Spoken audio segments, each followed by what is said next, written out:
Let us solve a few questions related to rectilinear motion, that is straight line motion. One question is a car starts moving rectilinearly, straight line में कोई car move करती है, first with speeding up acceleration of 5 metre पर second square.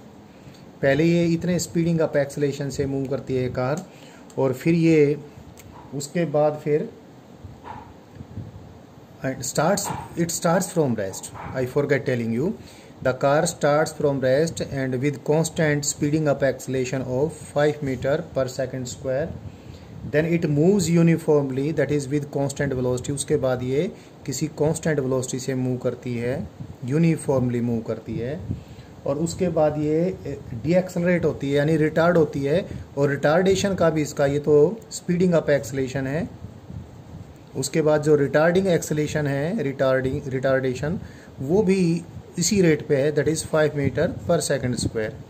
So it speeds up at this rate, moves with constant velocity for some time, and then retards at the same rate. And what is found that it goes on moving for a total time of 25 second. ये 25 second के लिए total time इतने के लिए move करती रहती है, और इस पूरे दौरान इसकी एवरेज वेलोसिटी, इस पूरे मोशन में, इस पूरी जर्नी में इसकी एवरेज वेलोसिटी है 20 मीटर पर सेकंड. तो कैलकुलेशन क्या करनी है? कैलकुलेशन यह करनी है how long it goes on moving with this constant velocity. तो ये हमने कैलकुलेशन करनी है. देखिए, इस प्रकार के क्वेश्चन को वैसे बगैर ग्राफ की सहायता से भी किया जा सकता है, बट अगर ग्राफ ड्रा कर लेते हैं तो अच्छी बात है, साथ में ग्राफ्स की लर्निंग भी आपकी और अच्छी हो जाती है.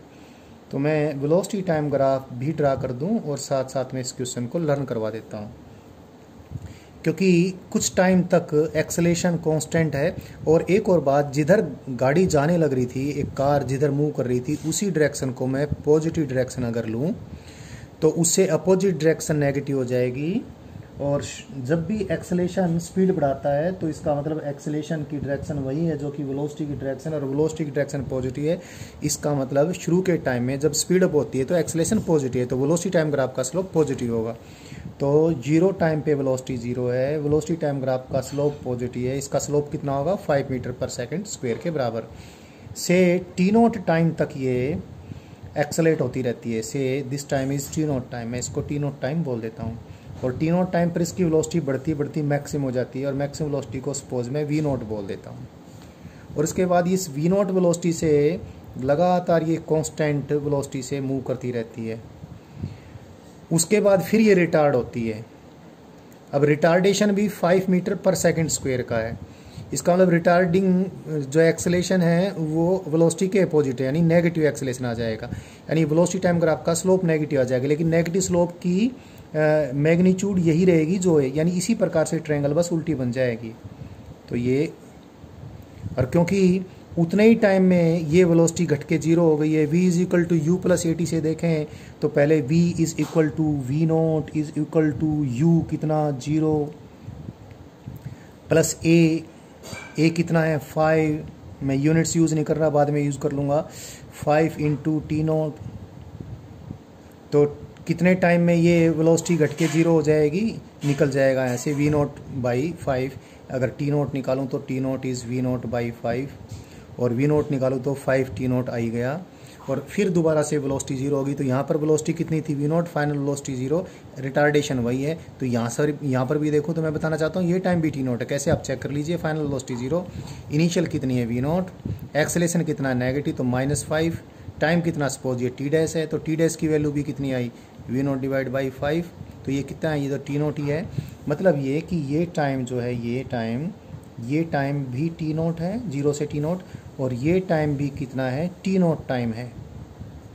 टोटल टाइम 25 सेकंड है, 25 सेकंड. तो बीच का टाइम कितना बच जाता है? बीच का टाइम बच जाता है 25 सेकंड. मैं यूनिट ही नहीं यूज़ किया हूँ. -2 टी नोट. अभी अब इसको यूज़ करके हमने क्या निकालना है? यही तो निकालना है. 25 - 2 टी नोट कितना आएगा? कितने टाइम तक ये यूनिफॉर्म मोशन इसका रहा?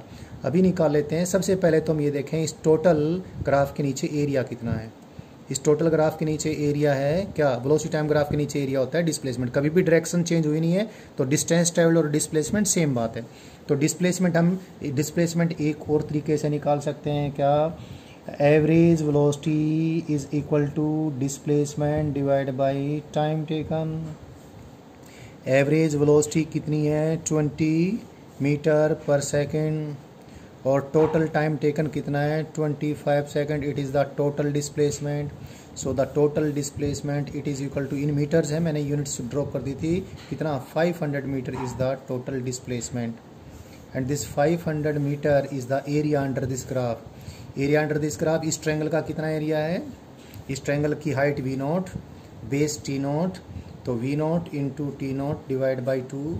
इस ट्रायंगल का भी एरिया कितना है v0 into t0 divide by 2, plus इस रेक्टेंगल का एरिया कितना v0 इंटू इसकी विड्थ कितनी 25 minus 2 t0 and that is equal to 500। अभी मैं क्या निकाल लेता हूँ, t0 निकाल लेता हूँ। तो v0 को कन्वर्ट कर दूंगा in terms of t0, you know from here v0 is equal to 5 t0। So 2 से तो 2 कट ही गया, ये आ गया 5 t0 into t0 and that is 5 t0 square.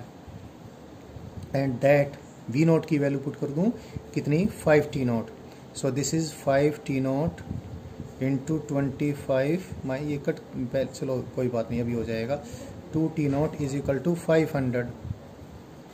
5 t0 square plus 125 t0 minus 10 t0 square is equal to 500।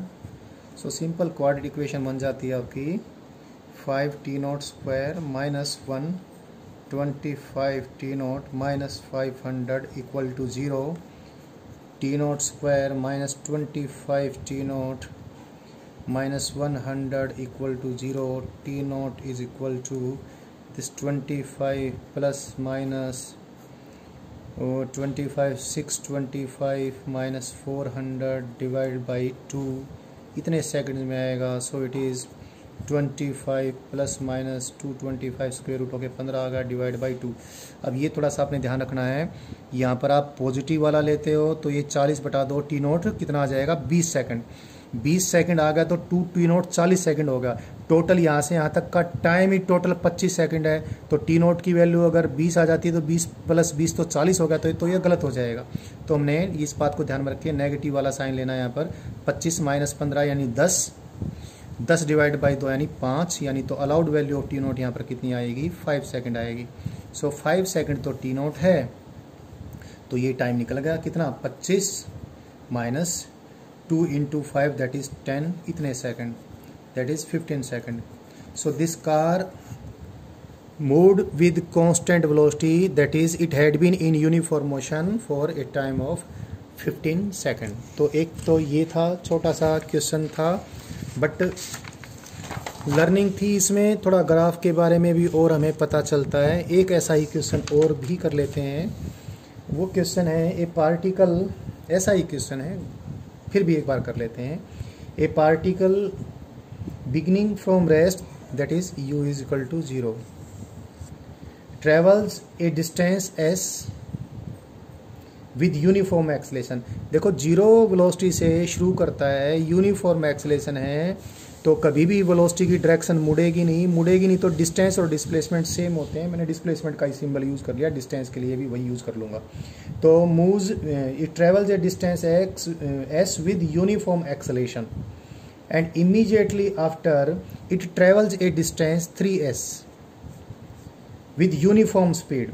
Straight line motion है, initial velocity 0 थी, uniformly accelerated motion है, तो speed और इंस्टेंटेनियस स्पीड वैसे भी इंस्टेंटेनियस वेलोसिटी की magnitude होती है, डायरेक्शन कभी चेंज ही नहीं हुई। तो जो स्पीड लेंगे वही वेलोसिटी तो होगी और जो डिस्प्लेसमेंट लेंगे वही डिस्टेंस होगा। तो ये बात आपने ध्यान रखनी है। मैं डिस्टेंस के बजाय डिस्प्लेसमेंट वर्ड भी यूज़ कर सकता हूँ या डिस्टेंस वर्ड भी यूज़ कर सकता हूँ।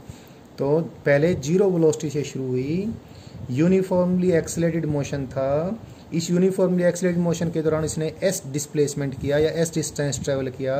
उसके बाद यूनिफॉर्म स्पीड से इसने ट्रेवल किया और इस यूनिफॉर्म स्पीड के दौरान इसने डिस्टेंस 3s ट्रेवल किया और उसके बाद क्या करता है इमीडिएटली आफ्टर दैट, यानी जैसे 3s डिस्प्लेसमेंट ये कर लेती है या 3s डिस्टेंस ट्रेवल करती है, फिर इसका रिटार्डेशन शुरू होता है। और रिटार्डेशन थोड़ा धीमा रिटार्डेशन इस प्रकार से होता है कि ये जीरो वेलोसिटी आने तक its retardation goes on at before it comes to rest it travels a distance of 5s। ये 5s डिस्प्लेसमेंट या डिस्टेंस एक ही बात है, रुकने तक इतना डिस्टेंस और ट्रेवल कर लेती है। तो ये क्वेश्चन है, जीरो वेलोसिटी से शुरू होकर यूनिफॉर्मली एक्सेलरेटेड मोशन था, एस डिस्प्लेसमेंट किया, फिर जो भी उसकी वेलोसिटी बनी वो मैक्सिमम वेलोसिटी पूरे मोशन के दौरान होनी है। उस मैक्सिमम वेलोसिटी से इसने ट्रैवल किया कितना डिस्प्लेसमेंट, 3s डिस्प्लेसमेंट ट्रैवल किया। Distance and displacement are same. उसके बाद रिटार्ड हुई, रिटार्ड होकर इसने रुकने तक 5s डिस्टेंस ट्रैवल किया। अब क्वेश्चन ये है कि कुल मिलाकर इस पूरे मोशन में एवरेज वेलोसिटी और मैक्सिमम वेलोसिटी की रेशियो निकालनी है, एवरेज वेलोसिटी और मैक्सिमम वेलोसिटी की रेशियो निकालनी है।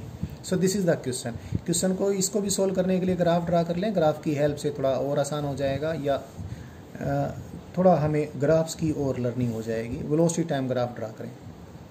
जैसे बताया शुरू में वेलोसिटी 0 है, शुरू में एक्सेलेरेशन जो भी यूनिफॉर्म एक्सेलेरेशन है। अब इस एक्सेलेरेशन से के दौरान इसकी वेलोसिटी लगातार कांस्टेंट रेट से बढ़ी, स्ट्रेट लाइन ग्राफ है, स्लोप लगातार कांस्टेंट है और वेलोसिटी बढ़ती बढ़ती मैक्सिमम वेलोसिटी 100 से v0 हो गई। यहाँ से यहाँ तक का जो एरिया है, this area under velocity time graph, this is s। से दिस टाइम यहाँ से यहाँ तक का टाइम इसको मैं t1 टाइम बोल देता हूँ। से this is time t1 time. तो s की वैल्यू t1 के फॉर्म में निकाल, बाद में करेंगे हम बाकी काम, पहले तो यही कैलकुलेशन करते जाएं साथ साथ। यहाँ से यहाँ तक जो डिस्प्लेसमेंट चाहे आप मैथमेटिकली निकालो, s is equal to ut plus half at square से निकालें, या फिर एरिया अंडर द ग्राफ निकाल लें। एरिया अंडर द ग्राफ से तुरंत आंसर आ रहा है क्योंकि v0 की और इसकी मैक्सिमम की रेशियो भी लेनी है।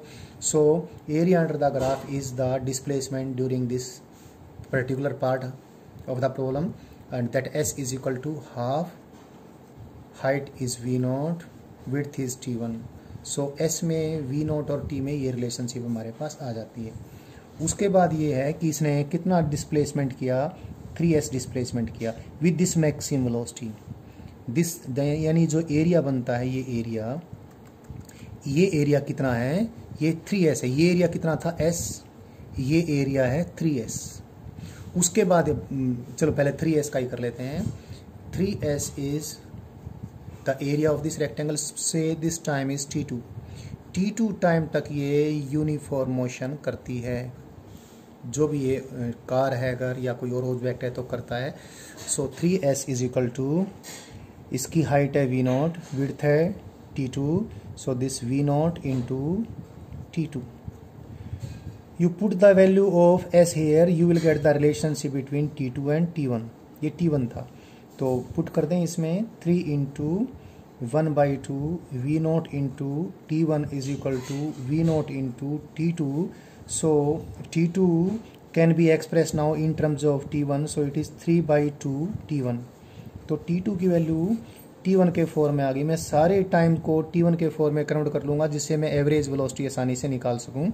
और इसके बाद फिर ये रिटार्ड होना शुरू होती है और रिटार्डेशन का डिस्टेंस ट्रेवल्ड काफ़ी ज़्यादा है, यानी इस ग्राफ का स्लोप काफ़ी कम होगा।